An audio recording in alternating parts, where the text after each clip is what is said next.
ജയിക്കാൻ വേണ്ടി വ്യാപകമായി ഞങ്ങൾ വോട്ട് ചേർക്കും. ഞാൻ പറഞ്ഞ മനസ്സിലായില്ല. ഞാൻ പറയുന്നത് നിങ്ങൾക്ക് മനസ്സിലാവുന്നില്ല. ഞങ്ങൾ ജയിക്കാൻ ഉദ്ദേശിച്ച മണ്ഡലങ്ങളിൽ ഞങ്ങൾ ജമ്മു കാശ്മീരിൽ നിന്നും ആൾക്കാരെ കൊണ്ടുവന്ന് 1 വർഷം താമസിപ്പിച്ച് വോട്ട് ചെയ്യിപ്പിക്കും. ഒരു സംശയമില്ല. അത് നാളെയും ചെയ്യും. വിലാസം വ്യാജമൊന്നുമില്ല. അല്ല, അതൊക്കെ ഒന്നോ രണ്ടോ വല്ല തെറ്റിദ്ധാരണയും, ബാക്കിയൊന്നും അങ്ങനെ വന്നിട്ടില്ലല്ലോ. ഞാൻ തൃശ്ശൂർക്കാരനാണ്. അങ്ങനെ ഒരു വീട്ടുടമയും പരാതി പറഞ്ഞിട്ടില്ല. ഏതോ ഒരു സ്ഥലത്ത് മറ്റോ. അല്ല, അതിപ്പോൾ തീരുമാനിച്ചിട്ടില്ല. ലോക്സഭയിൽ ജയിക്കാനാണ് തീരുമാനിച്ചത്. അല്ല, അതൊക്കെ നിയമസഭയുടെ സമയമാകുമ്പോൾ അപ്പോൾ ആലോചിക്കും. ഇപ്പോൾ പറയാൻ പറ്റില്ല. ഓക്കെ. ഞാൻ ജയിക്കാൻ ആഗ്രഹിക്കുന്ന ഒരാൾ ജമ്മു കാശ്മീരിലുണ്ട്. ഞാൻ മത്സരിച്ച് ജയിക്കാൻ ആഗ്രഹിക്കുന്ന ഒരാൾ ജമ്മു കാശ്മീരിലുണ്ട്.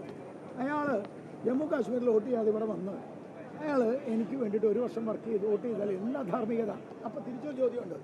BJPയുടെ ഒരു കാൻഡിഡേറ്റ് ജയിക്കാതിരിക്കാൻ ഇടതുപക്ഷവും വലതുപക്ഷവും ഒരുമിച്ച് ചേർന്ന് 2 പേരും കൂടി പരസ്പരം സന്ധി ചെയ്ത് BJPയുടെ ആളുകളെ തോൽപ്പിക്കാൻ വോട്ട് വിൽക്കുന്നത് ധാർമ്മികതയാണോ? സുരേന്ദ്രൻ തോറ്റത് 86 വോട്ടിനാണ്. ഇടത് വോട്ടും വലത് വോട്ടും തമ്മിലും അങ്ങോട്ടും ഇങ്ങോട്ടും മറിച്ചു കൊടുത്തിട്ടില്ല തോറ്റത്. ഈ വാനരന്മാരെന്ന് പറഞ്ഞത് നമ്മൾ എന്ത് ചെയ്താലും അത് അതേ സമയത്ത് നോക്കി അതേപോലെ ചെയ്യുന്ന ആൾക്കാരാണ്. രാഹുൽ ഗാന്ധി എന്താ ചെയ്തത് അതേപോലെ ചെയ്യാൻ ശ്രമിക്കുന്നത് കൊണ്ടാണത്. രാഹുൽ ഗാന്ധി ചെയ്യുന്നതിനകത്ത് ബേസില്ല. മഹാരാഷ്ട്രയിലെ തെരഞ്ഞെടുപ്പ് കമ്മീഷനുമായി ബന്ധപ്പെട്ട വിഷയത്തിൽ ആ പരാതി കൊണ്ടുവന്ന CS ചെയർമാൻ പരസ്യമായി മാപ്പ് പറഞ്ഞില്ലേ? പക്ഷേ എന്നിട്ടും രാഹുൽ ഗാന്ധി അത് ഉയർത്തിക്കൊണ്ട് നടക്കുകയാണ്. അപ്പോൾ അതേ പ്രവൃത്തിയാണ്.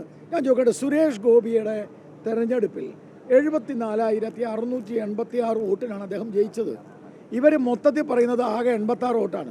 86 കള്ളവോട്ട് ചെയ്യുന്ന ഒരൊറ്റ ചോദ്യം തിരിച്ചു ചോദിക്കാം. 4,16,000 വോട്ടായിരുന്നല്ലോ കോൺഗ്രസിന് കിട്ടിയത് 2019. 3,27,000 കുറഞ്ഞില്ലേ? 90,000 വോട്ട് അവിടെ പോയി. അത് അവർക്ക് ആര് വോട്ട് ചെയ്യുന്നത് ആർക്കറിയാം. കള്ളവോട്ടെന്ന് പറഞ്ഞാൽ അർത്ഥം എന്താ? ഒരു മിനിറ്റ്. കള്ളവോട്ടെന്ന് പറഞ്ഞാൽ അർത്ഥം എന്താ? ഒരാൾ മരിച്ചിട്ട് ആ പേരിൽ വോട്ട് ചെയ്യുക. പണ്ട് നമ്മുടെ CPMൻ്റെ ഒരു വലിയ നേതാവിൻ്റെ ഭാര്യ നെഞ്ചത്തടിച്ച് നിലവിളിച്ചില്ലേ, എൻ്റെ ഭർത്താവ് ഇവിടെ വന്നു പോയത് ഞാൻ അറിഞ്ഞില്ല, മരിച്ചിട്ട് 1 മാസമായി. അങ്ങനെ മരിച്ച ആളുടെ പേരിൽ വോട്ട് ചെയ്യുക. അങ്ങനെ ചെയ്തിട്ടുണ്ടോ? ഇല്ല.